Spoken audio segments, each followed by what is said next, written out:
بسم اللہ الرحمن الرحیم۔ السلام علیکم۔ فقیر بادشاہ کیسے بنا؟ محمد بن یوسف رحمۃ اللہ فرماتے ہیں، مجھ کو میرے ایک ساتھی نے بتایا، میں مصر میں عبید اللہ بادشاہ کے پاس کھانا کھانے جاتا تھا۔ وہ جب دسترخوان بچھا کر اس پر روٹی رکھتا تھا تو ہر چیز میں سے تھوڑا تھوڑا تناول کرتا تھا۔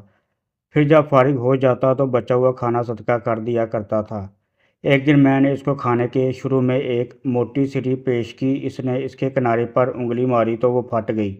جس نے دسترخوان کو گھی سے بھر دیا تو اس نے اپنا ہاتھ روک دیا اور کہنے لگا، خدا کا شکر، مجھے اس سے ایک بات یاد آ گئی، میں تم کو وہ بتاتا ہوں۔ کہنے لگا، میں بغداد میں سوق الحسن میں رہا کرتا تھا۔ ایک دن مجھے پیسوں کی ضرورت پیش آئی مگر میرے پاس ایک پیسہ بھی نہ تھا۔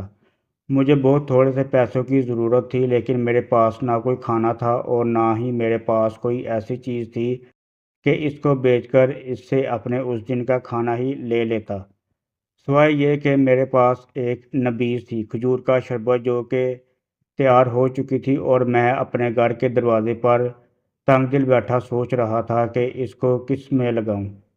اتنے میں میرے پاس سے ایک میرا دوست گزرا تو وہ آ کر میرے پاس ہی بیٹھ گیا۔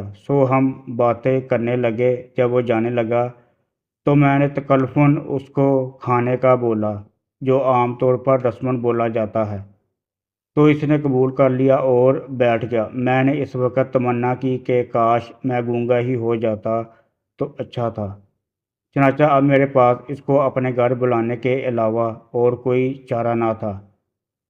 میں نے اس کو اندر بلایا اور اپنی والدہ کے پاس جا کر ان کو یہ بات بتائی تو انہوں نے اپنی چادر دی اور کہا، اس کو بیچ دو اور آج اپنی ذمہ داری پوری کرو۔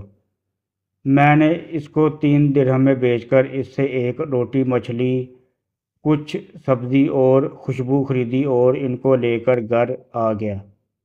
ابھی میں گھر میں بیٹھا ہی تھا کہ ہمارے گھر میں کسی پڑوسی کی مرغی آ گئی، تو میں نے اس کو پکڑ کر ذبح کیا، چھیلا اور اپنی والدہ کو دے کر کہا، اس کو بھون دو۔ انہوں نے بھون دیا اور جو کچھ میں نے خریدا تھا اس کے ساتھ اس کو بھی اپنے دوست کے سامنے پیش کیا۔ پھر ہم نے سب مل کر کھانا کھایا۔ جب میرا ہاتھ اس سری پر پڑا تو مجھے اپنا وہ حال یاد آیا کہ ایک تو وہ تنگ دست والا حال تھا اور ایک یہ خوشحالی، نعمتوں اور بادشاہت والا حال ہے۔ حق اللہ تعالیٰ، اس کی نعمتوں پر شکر ہے۔ پھر اس نے اپنا بہت سا مال منگوایا اور حکم دیا کہ اس میں سے آدھے کا مصر میں صدقہ کر دیا جائے اور اس کا آدھا مکہ اور مدینہ بھجوایا اور وہاں اس کا صدقہ کیا، اور دسترخوان اور جو کچھ اس پر تھا ان کے بارے میں حکم دیا کہ وہ مسکینوں کو کھلا دیا جائے، اور ایک دوسرا دسترخوان لانے کا حکم دیا۔